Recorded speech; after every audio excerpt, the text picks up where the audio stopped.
Alhamdulillahirabbil alamin wassalatu wassalamu ala asrafil anbiya'i wal mursalin sayyidina Muhammadin wa ala alihi washabihi ajma'in. Bapak Ibu guru yang saya hormati dan teman-teman seperjuangan yang saya sayangi. Alhamdulillah pada kesempatan kali ini kita masih bisa berkumpul di ruangan sederhana ini. Puji syukur kita ucapkan atas kehadiran Allah Subhanahu wa taala dan tak lupa juga kita panjatkan salam kepada Nabi besar Nabi Muhammad SAW. Dengan mengucapkan Allahumma sholli ala sayyidina Muhammad wa ala ali sayyidina Muhammad. Baiklah, untuk tidak memperpanjang mukadimah kita, langsung saja kita mulai acara kita pada hari ini. 1. Pembukaan yang sedang berlangsung. 2. Marilah kita dengarkan aturan ayat suci Al-Quran yang akan dibacakan saudari kita Cynthia. Quran surah Al-A'raf ayat 1-5 dan Quran surah Mujadalah ayat 11. Dan sari tilawah yang akan dibacakan teman kami Yeni Triyanti dan Kusuma.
Artinya, aku berlindung kepada Allah dari godaan syaitan yang terkutuk dengan menyebut nama Allah yang Maha Pengasih lagi Maha Penyayang.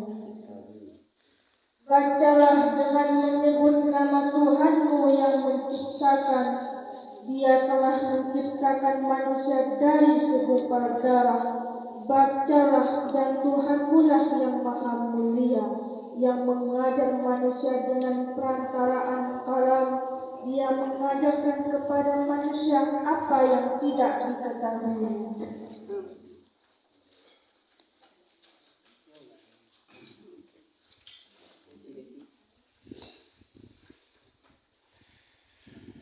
Wahai orang-orang yang beriman, apabila dikatakan kepadamu, berilah kelapangan di dalam majelis-majelis, maka lapangkanlah.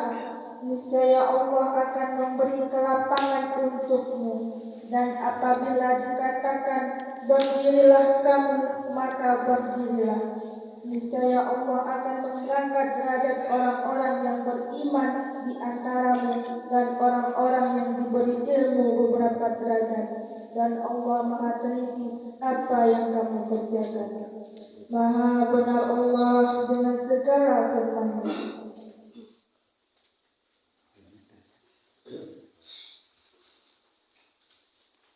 Selanjutnya kita dengarkan sholawat yang akan dibawakan teman kami Ratna Nurita Sari.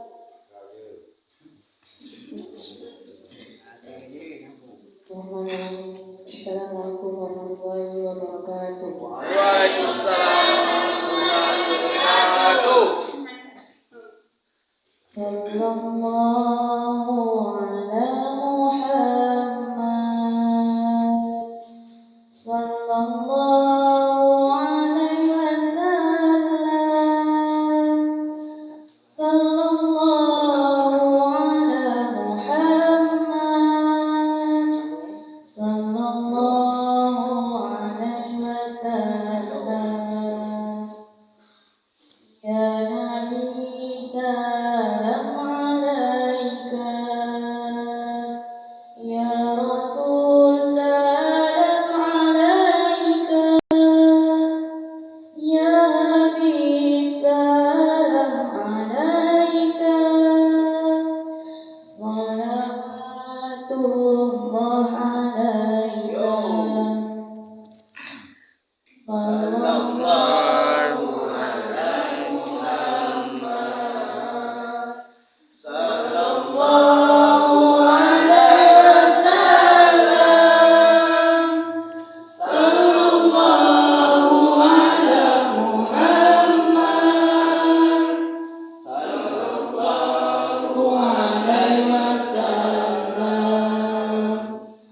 Asyaqul badru alaina, fattafat minhul huduru, mithla husnik ma ra'ayna, tatlu ya wajah sururi.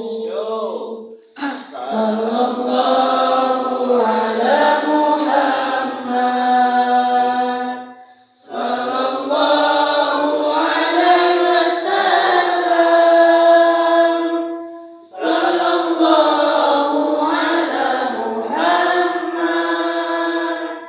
Sallallahu alaihi wasallam. Anta syamsun, anta badrun, anta badrun fawqa nuri, anta iksirun wa ghali, anta misbahus suduri. Sallallahu ala Muhammad. Sallallahu alaihi wasallam. Sallallahu ala Muhammad. Sallallahu alaihi wasallam. Ya Habibi ya Muhammad, ya arusal khafiqaini, ya muayyad ya mumajjad, ya imam al-qiblataini. Sallallahu ala Muhammad. Sallallahu ala Muhammad. Sallallahu alaihi wasallam. Sallallahu ala Muhammad. Sallallahu alaihi wasallam. Warahmatullahi wabarakatuh.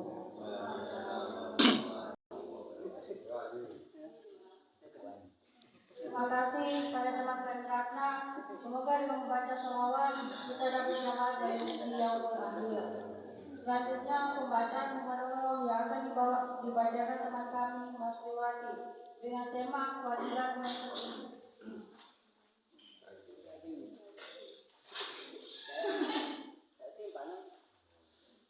Assalamualaikum warahmatullahi wabarakatuh.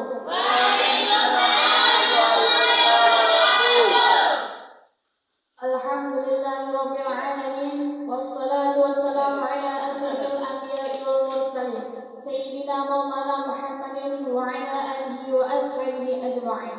Amma ba'd. Yang kami hormati Bapak Ibu guru beserta teman-teman sekalian yang berbahagia.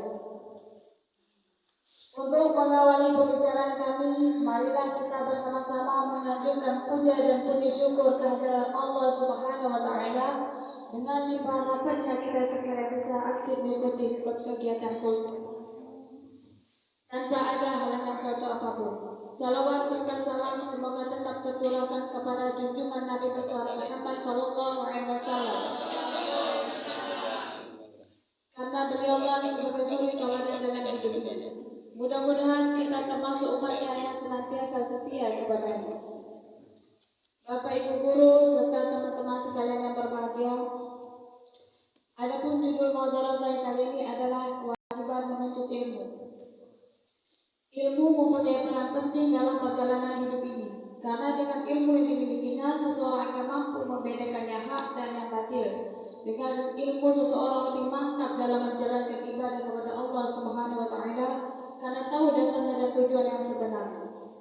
Namun sebaliknya bagi seorang yang buta akan ilmu pengetahuan agama, maka segala yang dikerjakan tidak akan tahu dasar dan tujuan sebenarnya. Agar hal semacam itu tidak sampai menimpa pada diri seorang Islam, maka kita harus menyadari bahwa setiap orang Islam mempunyai kewajiban untuk menuntut ilmu.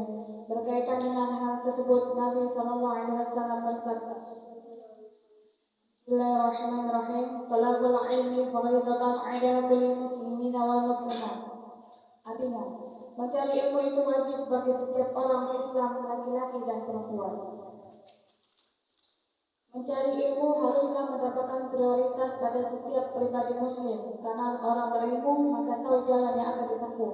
Orang yang tidak mendapatkan bagi hidup di dunia haruslah mempunyai ilmu. Begitu juga orang yang mendapatkan kebahagiaan dunia akhirat haruslah mempunyai ilmu pula. Oleh karena itu, janganlah merasa bosan untuk menuntut ilmu, dan di mana saja hal itu kita cari, sekalipun di negeri Cina. Nabi SAW bersabda, yang artinya, carilah ilmu walau ke negeri Cina. Hadis riwayat Ibnu Adi dan Bayhaqi. Bapak Ibu guru serta teman-teman sekalian, banyak jalan yang ditempuh dalam mencari ilmu. Ada yang mencari ilmu dengan mendengarkan ceramah agama, pengajian, dan yang mencari ilmu lewat baca buku-buku, dan ada yang mencari ilmu lewat sekolahan, dan masih banyak lagi narasumber ilmu pengetahuan. Tapi perlu diingatkan diketahui bahwasanya mencari ilmu yang paling dominan adalah mulai anak-anak usia sekolah. Karena dengan kesempatan yang bagus, maka anak-anak seusia dini masih mempunyai daya tangkap yang kuat, sehingga ilmu yang diperolehnya benar-benar sebagai bahan modal pada kehidupan hari-hari yang akan datang. Ilmu pengetahuan yang sudah diterima anak-anak mulai dini dengan cara yang serius, maka akan membekas dengan teringat terus sampai akhir hayatnya. Begitu pentingnya menuntut ilmu mulai dini berarti dia benar-benar bisa meraih kesempatan emas. Karena dengan dibekali ilmu pengetahuan maka bisa menunjang sepenuhnya kehidupan sekarang dan hari esok, yakni di akhirat.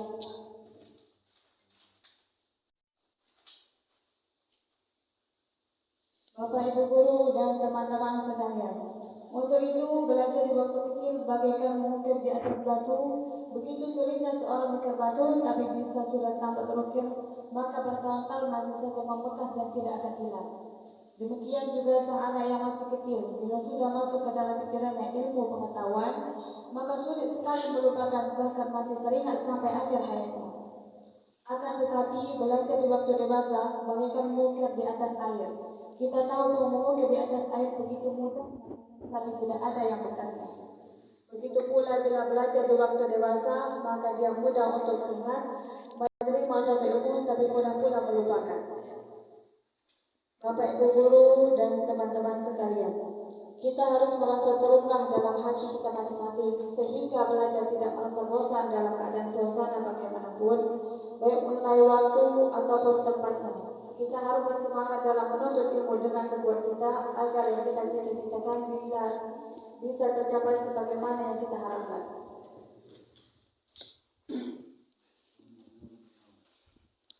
Setelah kita cari ilmu dengan sungguh-sungguh, maka janganlah lupa untuk diamalkan. Orang berilmu berkewajiban mengamalkan. Dengan sampai ilmu yang dimilikinya kemudian disembunyikan. Bila seseorang mempunyai ilmu kemudian disembunyikan, maka ancaman Allah yang akan diterima. Nabi Muhammad SAW bersabda, barang siapa yang ditanya tentang suatu ilmu kemudian ia menyembunyikannya, maka Allah akan mengekamnya besok pada hari kiamat dengan kekangan dari neraka. Hadis riwayat Ahmad. Agar kita termasuk orang yang diancam oleh Allah, maka langkah terbaik bagi kita adalah dengan mengamalkan ilmu yang telah didapat. Demikianlah uraian singkat yang kami sampaikan dengan penuh harapan mudah-mudahan kita termasuk hamba yang punya ilmu agama. Kemudian mau mengamalkan dalam kehidupan sehari-hari agar bahagia dunia akhirat benar-benar bisa terwujud. Akhir kalam, wassalamualaikum warahmatullahi wabarakatuh. Waalaikumsalam warahmatullahi wabarakatuh. Demikianlah ceramah singkat pada hari ini. Semoga bermanfaat bagi diri semua. Yang benar datang dari Allah dan yang salah datangnya dari diri kita sendiri. Wabillahi taufiq wal hidayah. Wassalamualaikum warahmatullahi wabarakatuh. Waalaikumsalam warahmatullahi wabarakatuh.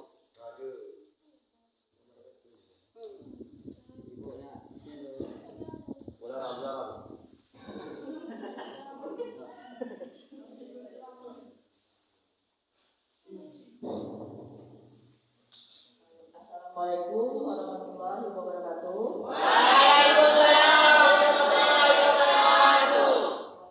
Saya hormati Bapak Ibu Guru, Wakil Guru, serta anak ibu sekalian yang berbahagia. Baik, pada hari ini, kesempatan ini, marilah kita bersyukur pada Allah Subhanahu wa Ta'ala karena dengan rahmatnya di pagi hari yang cerah ini kita bisa berkumpul di dalam ruangan yang sangat sederhana ini, yang mana kita bisa melakukan rutinitas kita setiap hari Jumat pagi. Kemudian selawat beriring salam kita hadiahkan kepada Nabi kita Nabi Muhammad SAW dengan mengucap Allahumma shalli ala sayyidina Muhammad wa ala ali sayyidina Muhammad. Baik, pada pagi ini tadi kita sudah mendengar ceramah singkat dari teman kita Ria, di mana di sini pentingnya menuntut ilmu. Pentingnya menuntut ilmu itu tadi sudah dijelaskan dari anak-anak hingga saat ini. Jadi waktu kita menuntut ilmu itu dari anak-anak hingga bukan saat ini saja sampai ini, tapi sampai tua-tua nanti kita wajib menuntut ilmu. Kemudian dari menuntut ilmu ini kita bisa melihat yang mana baik ilmu itu dan yang mana ilmu yang buruk. Kemudian di sini ibu juga ingin mengkaitkannya. Nah, kalian di sini masih remaja, masih pemuda-pemudi. Nah, kemudian di dalam kalian perlu ketahui nanti kita sekarang berada di dunia dan nanti akan berada di akhirat. Kita akan kekal di akhirat. Nah, di akhirat nanti kemudian ada juga remaja atau pemudi-pemuda yang di mata Allah itu dia seorang yang keren. Nah, seperti apa? Ada yang tahu? Kemudian yang di mata menurut Islam seperti apa pemuda itu? Kemudian yang dibanggakan oleh Nabi kita seperti apa dia pemudanya?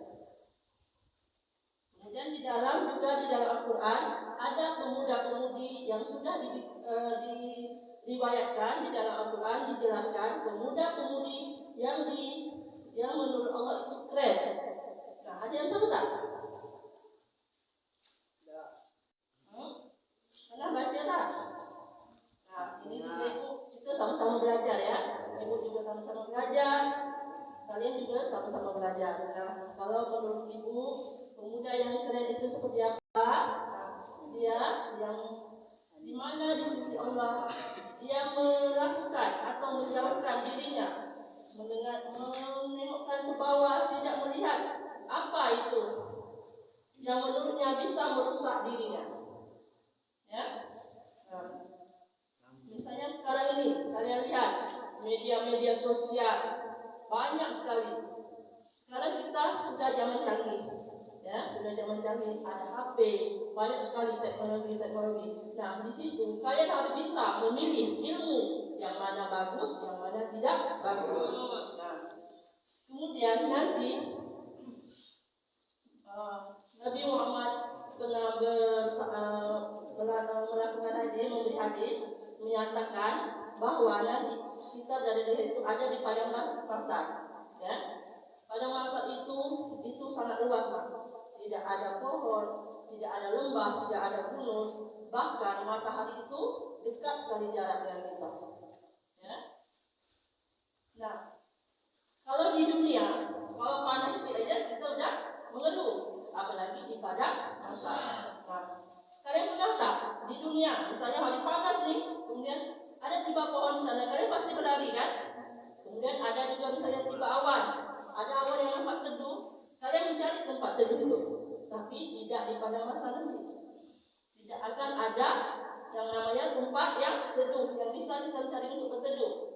Tapi nanti ada 7 golongan. 7 golongan yang mendapat naungan dari Allah.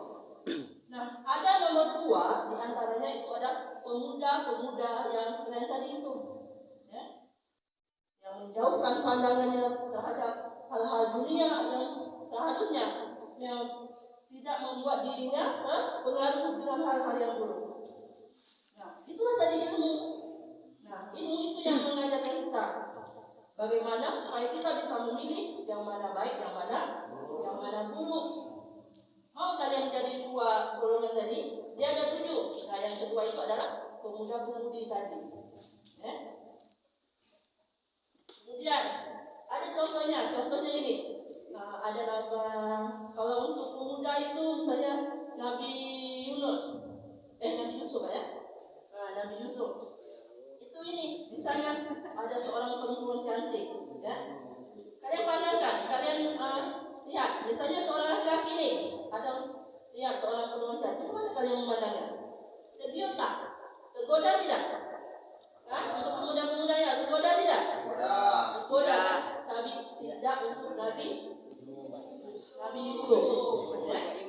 Nah, walaupun dia tergoda karena seseorang perempuan tadi itu kalau untuk diperpanjang misalnya idola lah, ya, dia idola paling cantik, paling keren, ya. Nah, tapi tidak Nabi Yusuf, dia tidak tergoda, walaupun di suatu saat dia punya kedudukan, udara cantik, kaya lagi, ya, punya kedudukan, dipandang di kampungnya. Nah, tetapi dia tetap tidak tergoda. Dia suka, tapi tidak mau tergoda. Dia tak mau tergoda. Bahkan satu saat si cewek tadi ini melakukan yang tidak baik, ya, bukan cowoknya yang menggoda, ceweknya yang menggoda. Nah, bahkan misalnya tadi dia di dalam suatu ruangan dikuncinya si Yusuf tadi. Nah, tapi dengan takut kepada Allah, Yusuf tidak tergoda, ya, tidak tergoda. Bahkan Yusuf melakukan berbagai cara bagaimana supaya aku tidak tergoda sama perempuan ini. Ya, itulah yang dikatakan dengan pemuda keren. Ada juga pemudinya siapa? Yaitu Maria. Ya, Maria. Dia yang mana untuk cewek ya. Untuk cewek, si Maria ini dia tidak kenal yang namanya laki-laki. Kemudian kalau sekarang ini di HP-nya ibaratkan tidak ada lah nama-nama cowok, tak ada. Bahkan apalagi itu bersentuhan. Nah, itulah kalian harus ambil dari contoh-contoh kisah Nabi itu, bagaimana pemuda-pemuda yang keren tadi, ya, seperti yang kalian ini. Kalian mau kan mendapat pada masa nanti menjadi orang yang 7 golongan tadi? Yang nomor 2-nya itu yang pemuda-pemuda keren. Bagaimana kalian menyikapi, apalagi kita di dunia zaman sekarang ini, ya, banyak sekali godaan-godaan yang telah datang. Nah, tapi bagaimana kita seorang pemuda-pemudi yang keren tadi jangan supaya kita terpengaruh sama godaan-godaan itu. Misalnya yang muda nih, paling cewek itu anak aja itu adalah godaan-godaan ya. Jadi kita, karena kita udah mempunyai ilmu, udah mempunyai tadi akhlak, tapi kita bisa menghindari godaan-godaan itu. Nah, insya Allah dengan terhindarnya dari godaan-godaan itu, kita menjadi salah satu orang yang di pada masa itu mendapat naungan dari Allah Subhanahu wa Ta'ala. Ya, Ibu rasa itu aja tadi ceramah Ibu. Mungkin Ibu juga masih belajar ya. Sebenarnya kemarin juga disuruh Pak Jack, tapi juga dengan Ibu jarang menyampaikan ini. Tapi alhamdulillah Ibu berusaha sama-sama belajar bersama kalian. Tapi kalau memang ada kekurangan, Ibu minta maaf. Mungkin kalian bisa ambil hikmahnya dari sedikit pelajaran ini tadi. Mungkin kalau memang ada yang tak bagus bisa di